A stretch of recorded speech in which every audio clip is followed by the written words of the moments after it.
भूतिया गुफा और परी की शक्तियाँ। दोस्तों, हम बहुत सारी भूतिया और डरावनी कहानियाँ सुनते हैं और आज हम ऐसी ही एक डरावनी भूतिया गुफा की कहानी सुनेंगे। बहुत साल पहले की बात है, जब एक एंजेलिना नाम की लड़की अपनी माँ मैरी के साथ एक बड़े से घर में रहती थी। मैरी के घर के बाहर एक बहुत बड़ा बगीचा था। बगीचे में खेलना एंजेलिना को बहुत पसंद था। वो बगीचे में पेड़ पौधों का बहुत ध्यान रखती थी और एंजेलिना का ध्यान उसकी माँ मैरी रखती थी। मैरी अपनी बेटी को सबसे ज्यादा प्यार करती थी।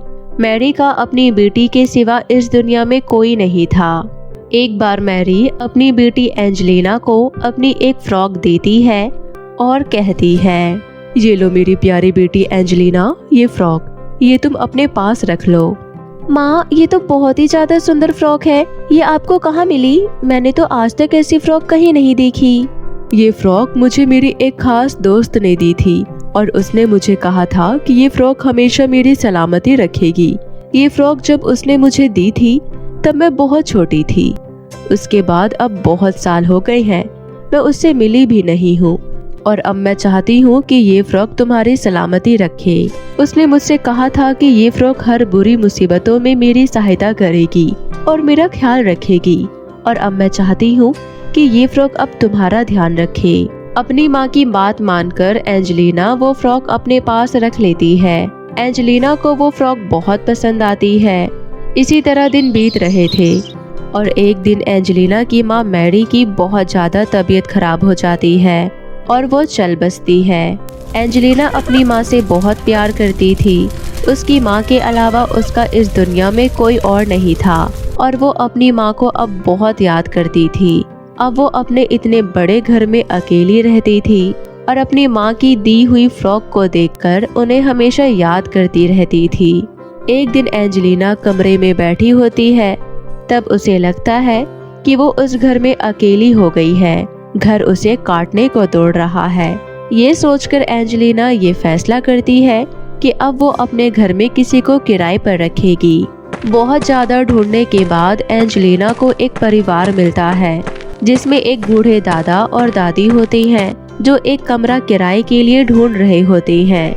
वो एंजेलिना के घर आते हैं और घर देखकर कहते हैं, अरे वाह, कितना सुंदर और प्यारा घर है। तुम इतने बड़े घर में अकेली कैसे रह लेती हो? अच्छा हुआ जो तुमने इसे किराए पर देने की सोची दी। नहीं दादी माँ, मुझे इस बड़े घर से कोई दिक्कत नहीं है, लेकिन हाँ, मैं चाहती हूँ कि कोई साथ में रहे और मिलकर रहे। हाँ हाँ, क्यों नहीं बेटी, अब हम हैं न तुम्हारे साथ। एंजेलिना दिल की बहुत अच्छी और साफ दिल की थी, इसलिए उसे सभी लोग बहुत अच्छे लगते थे। एंजेलिना को जरा भी शक नहीं हुआ कि उसके घर पर आए लोग उसके घर पर कब्जा करना चाहते हैं। एंजेलिना बूढ़े दादा दादी को अपना पूरा घर दिखाती है। इसके बाद एंजेलिना बूढ़े दादा दादी के साथ रहने लगती है और उनको स्वादिष्ट स्वादिष्ट भोजन बनाकर खिलाती है। लेकिन बूढ़े दादा दादी का तो कुछ और ही प्लान था। वो एंजेलिना के घर पर कब्जा करना चाहते थे। एक दिन दोनों आपस में कमरे में बैठकर बातें करते हैं। सुनो जी, अगर हम किसी तरह से उस लड़की से पीछा छुड़ा ले तो ये इतना बड़ा घर हमारे नाम हो जाएगा और हम इस घर के मालिक हो जाएंगे।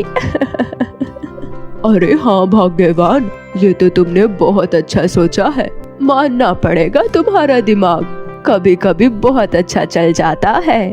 उसके बाद दोनों बूढ़ा बूढ़ी एक प्लान बनाते हैं। बूढ़ा अपने बेड पर लेट जाता है और बीमार होने की एक्टिंग करता है। तभी एंजेलिना उनके कमरे में आती है। एंजेलिना को देखकर दादी एंजेलिना से कहती है, देखो एंजेलिना, तुम्हारे दादा को क्या हो गया है, हमारी मदद करो। इन्हें एक बहुत अजीब सी बीमारी हो गई है जिसका इलाज बहुत मुश्किल है। अगर हमने समय रहते इन्हें ठीक नहीं किया तो ये हमें छोड़कर चले जाएंगे। हमें इनका इलाज करने के लिए एक गुफा से आयुर्वेदिक पत्ते लाने होंगे, उसी से ये ठीक होंगे। दादी माँ, अगर ऐसी बात है तो आपने मुझे पहले क्यों नहीं बताया? मैं अभी जाकर गुफा से दवाई लेकर आती हूँ। अब बताइए मुझे कहाँ जाना है? बेटी, मैं तुम्हें बता तो दूँ, लेकिन इसमें बहुत बड़ा खतरा भी है। वहाँ जंगल में एक गुफा है जो एक भूतिया गुफा है। उसके अंदर एक चुड़ैल रहती है। उस चुड़ैल का नाम डायना है। मुझे माफ कर दो एंजेलिना, मुझे तुम्हें ये सब नहीं बताना चाहिए। ये सब सही नहीं है। मैं अपने पति को बचाने के लिए तुम्हारी जान खतरे में नहीं डाल सकती। मैं तुम्हें उस भूतिया गुफा में नहीं जाने दे सकती। वो चुड़ैल तुम्हें खत्म कर देगी। मैं भी कितनी स्वार्थी हो गई थी और तुम्हें वहाँ भेजना चाहती थी। नहीं नहीं, अब ऐसा नहीं होगा। दादी ने अपनी सारी बात एंजेलिना को बता दी थी।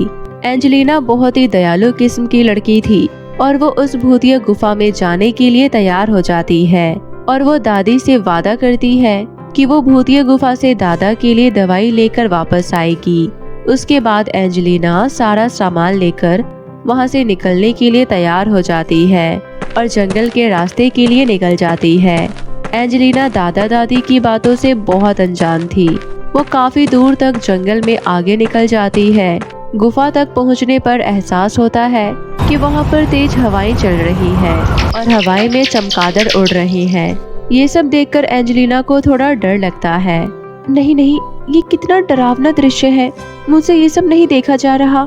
मुझे लगता है कि मैं यहाँ से वापस दवाई लेकर नहीं जा पाऊंगी, परंतु मैंने ये संकल्प ले लिया है कि मैं दादा की जान बचा के रहूंगी। मुझे ये करना ही होगा। तभी एंजेलिना की फ्रॉक से आवाज आती है। नहीं एंजेलिना, तुम हार मत मानो, तुम ये कर सकती हो। मुझे तुम्हारे ऊपर पूरा भरोसा है। फ्रॉक की आवाज सुनकर एंजेलिना बहुत डर जाती है और उसे लगता है कि चुड़ैल उसके आसपास है और चुड़ैल उससे ये सब कह रही है। अरे नहीं, ये कौन बोल रहा है? कहीं मुझे मार तो नहीं दोगी?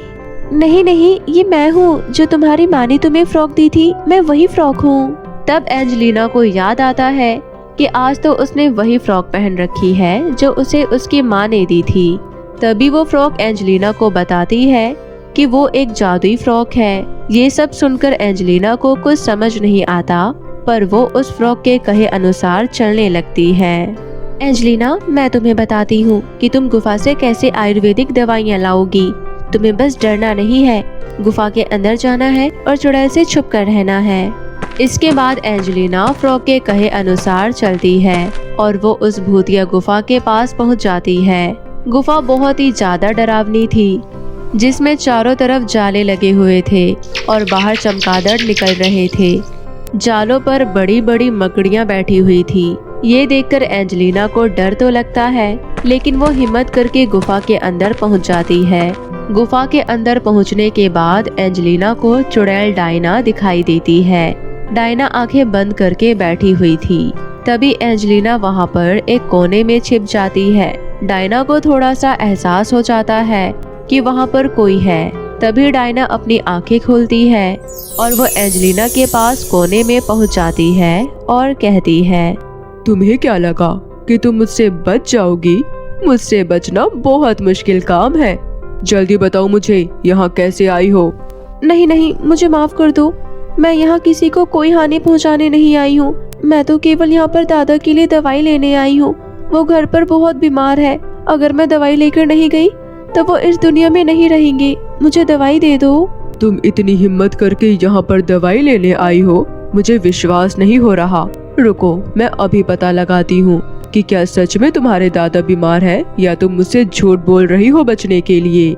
इसके बाद डायना अपनी जादुई शक्तियों से ये देखने की कोशिश करती है और वो देखती है कि एंजेलिना के घर पर दादा दादी आराम से मौज कर रहे हैं। ये देखकर डायना को लगता है कि एंजेलिना झूठ बोल रही है। तुमने मुझसे बचने के लिए झूठ कहा लड़की। अब मैं तुम्हें नहीं छोड़ूंगी। तुम अब यहाँ से वापस नहीं जा पाओगी। ये सब देखने के बाद एंजेलिना को समझ नहीं आता कि वो दादा दादी आखिर क्या चाहते थे। अब एंजेलिना बहुत दुखी हो जाती है।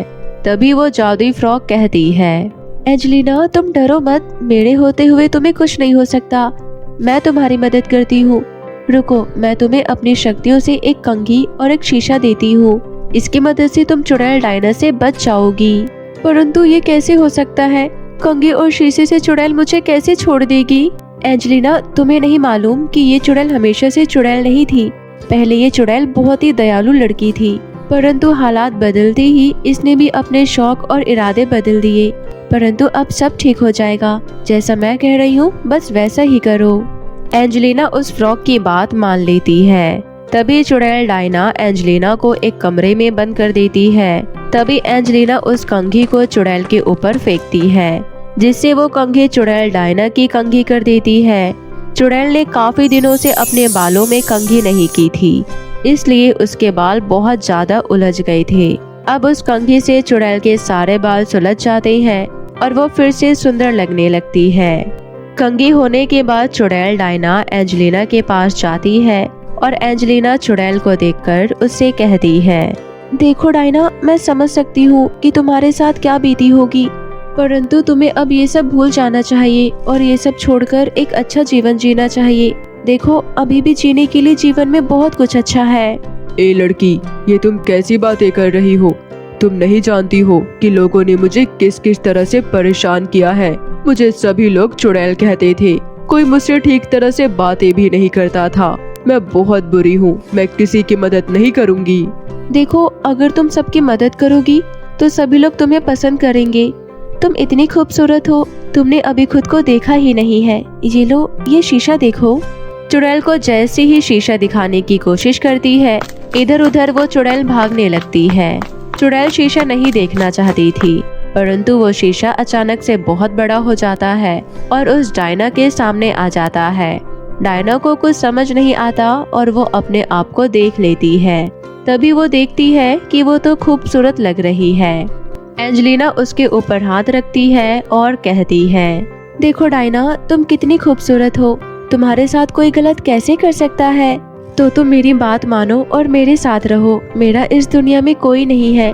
बूढ़े दादा दादी को मैंने अपने साथ रखा था, परंतु उन्होंने भी मेरे साथ विश्वासघात किया है। अब मेरे पास केवल मेरी माँ की दी हुई ये फ्रॉक रह गई है, जिसने आज मेरी सहायता की है और तुम्हारी पहचान लाने में तुम्हारी मदद की है। डायना जैसे ही एंजेलिना की बातें सुनती है, उसे याद आता है कि ये तो वही फ्रॉक है जो उसने मैरी को दी थी। मैरी डायन की दोस्त थी।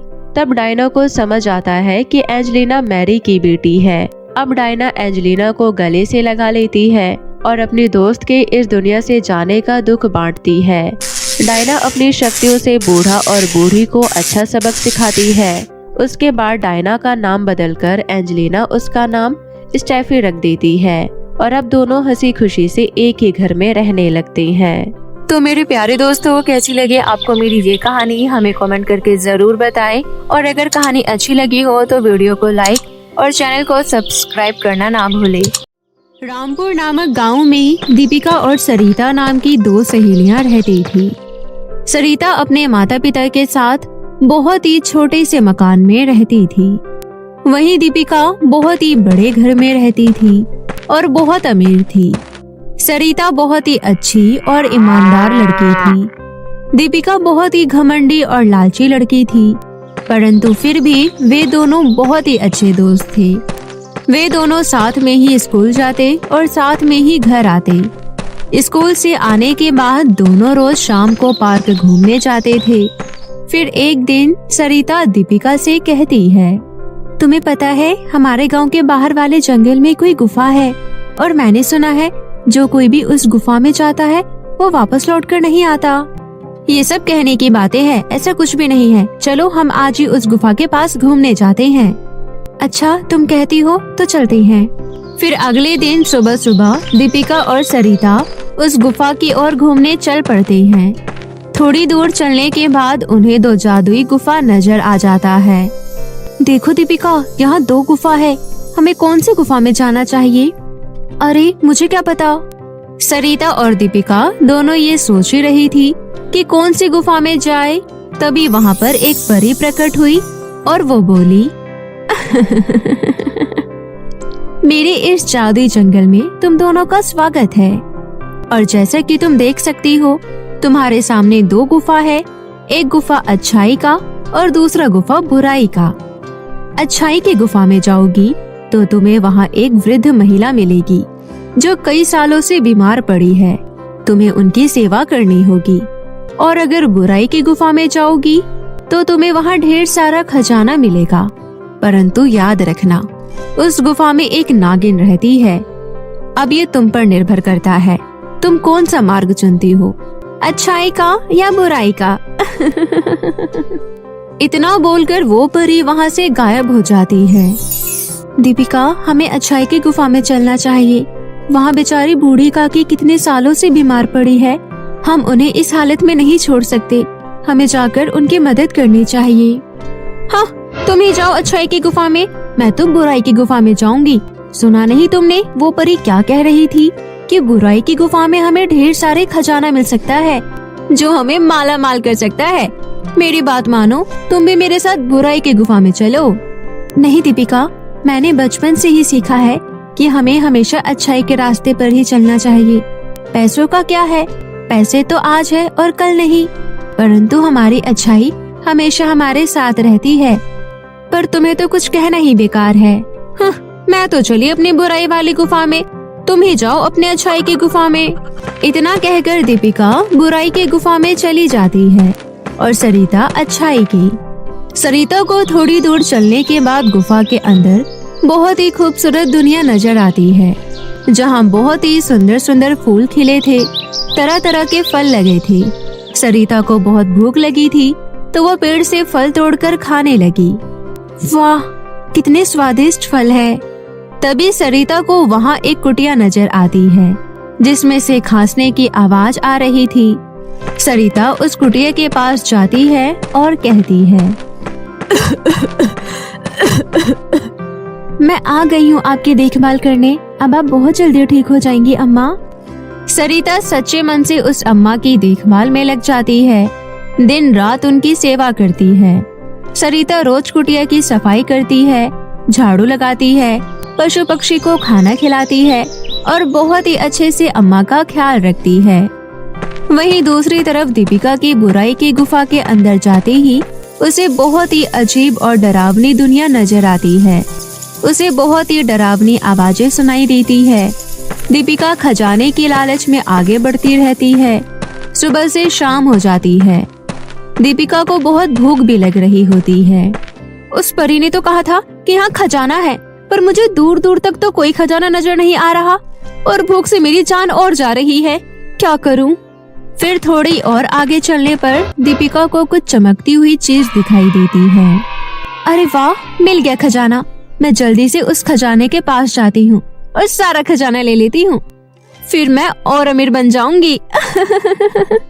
ये सोचकर दीपिका खजाना लेने आगे बढ़ती है। उसे वहाँ ढेर सारा खजाना नजर आता है। अरे वाह, इतना सारा खजाना! सरिता तो पागल है जो अच्छाई की गुफा में चली गई। अगर वो मेरे साथ बुराई की इस गुफा में आती तो उसे इतना सारा खजाना मिलता। पर कोई बात नहीं, अभी सारा खजाना अकेले मेरा है। ये सोचकर दीपिका जैसे ही खजाने को हाथ लगाती है, वो खजाना गायब हो जाता है। अरे ये क्या, ये खजाना मेरे हाथ में क्यों नहीं आ रहा? इसी प्रकार दीपिका जैसे ही खजाने को लेने के लिए हाथ आगे बढ़ाती है, खजाना गायब हो जाता और अगर हाथ पीछे करती तो खजाना वापस आ जाता। अरे ये क्या हो रहा है मेरे साथ? तभी उसके सामने एक नागिन प्रकट होती है। लालची लड़की, अब तेरा लालच ही तुझे ले डूबेगा। अब तू यहाँ से जिंदा बचकर नहीं जा पाएगी और मेरा भोजन बनने के लिए अब तू तैयार हो जा। मैं कई सालों से भूखी हूँ और आज जी भरकर तुझे खाऊंगी। नहीं, मुझे छोड़ दो, मुझे जाने दो, मुझे कोई खजाना नहीं चाहिए, कृपया मुझे छोड़ दो। परंतु नागिन दीपिका को वहीं डस लेती है और दीपिका चूहे में बदल जाती है। जो भी बुराई के गुफा में आएगा उसका यही हाल होगा। दूसरी तरफ सरिता सच्चे दिल से उस अम्मा की देखभाल में लगी हुई थी। अम्मा, ये काढ़ा पी लो, इससे आप बहुत जल्दी ठीक हो जाएंगी। बेटी, तुम बहुत ही अच्छी और नेक दिल लड़की हो। इतना बोलकर वो बूढ़ी अम्मा एक परी में बदल जाती है। सरिता, मैं तुम्हारी परीक्षा ले रही थी और तुम उस परीक्षा में खड़ी उतरी हो और मैं तुम्हारे श्रद्धा भाव से बहुत प्रसन्न हुई और इसलिए मैं तुम्हें कुछ देना चाहती हूँ। फिर परी सरिता को बहुत सारा खजाना देती है। सरिता परी का धन्यवाद देकर वो खजाना लेकर उस गुफा से बाहर आ जाती है। गुफा से बाहर आने पर उसे पता चला कि उसकी सहेली दीपिका को नागिन ने डस लिया है और वो वहीं गुफा के अंदर चूहा बन गई है। इस बात का सरिता को बहुत अफसोस होता है। काश दीपिका तुम मेरे साथ अच्छाई के रास्ते पर चली होती तो तुम आज मेरे साथ होती। तभी वहाँ दीपिका चूहे के रूप में आती है और कहती है, सरिता तुम बिल्कुल सही कह रही हो। खजाने की लालच ने मुझे अंधा कर दिया था। बुराई के रास्ते में जाने के लिए मैं मजबूर हो गई, परंतु तुमने लालच नहीं किया और अच्छाई का मार्ग चुना, जिस कारण तुम्हें खजाने लेने की इच्छा ना होने पर भी तुम्हें इतना सारा खजाना मिला। काश मैं भी तुम्हारे साथ अच्छाई की गुफा में गई होती, पर अफसोस मेरी लालच ने ही मुझे ले डूबा। इतना कहते ही परी वहाँ पर आती है और दीपिका से कहती है, दीपिका तुम्हारी बातें सुनकर लग रहा है कि तुम्हें अपने किए पर पछतावा है। और ऐसा कहते ही परी दीपिका को वापस इंसान में बदल देती है। फिर दोनों सहेलियां परी का धन्यवाद करती है और वादा करती है कि ये शिक्षा हम आगे से सभी दोस्तों को देंगी और कभी लालच नहीं करेंगे। दोस्तों सच्चाई और ईमानदारी में वाकई बहुत ताकत होती है। तो कैसी लगी आपको मेरी ये कहानी, मुझे कमेंट करके जरूर बताएं। और यदि कहानी अच्छी लगी हो तो अपने दोस्तों के साथ भी शेयर करें। और हाँ दोस्तों, अगर आपने अब तक मेरे चैनल को सब्सक्राइब नहीं किया है तो जल्दी से सब्सक्राइब कर लें, ताकि हम आपके लिए ऐसे ही और नई मजेदार कहानियाँ लाते रहें। तब तक के लिए बाय बाय दोस्तों।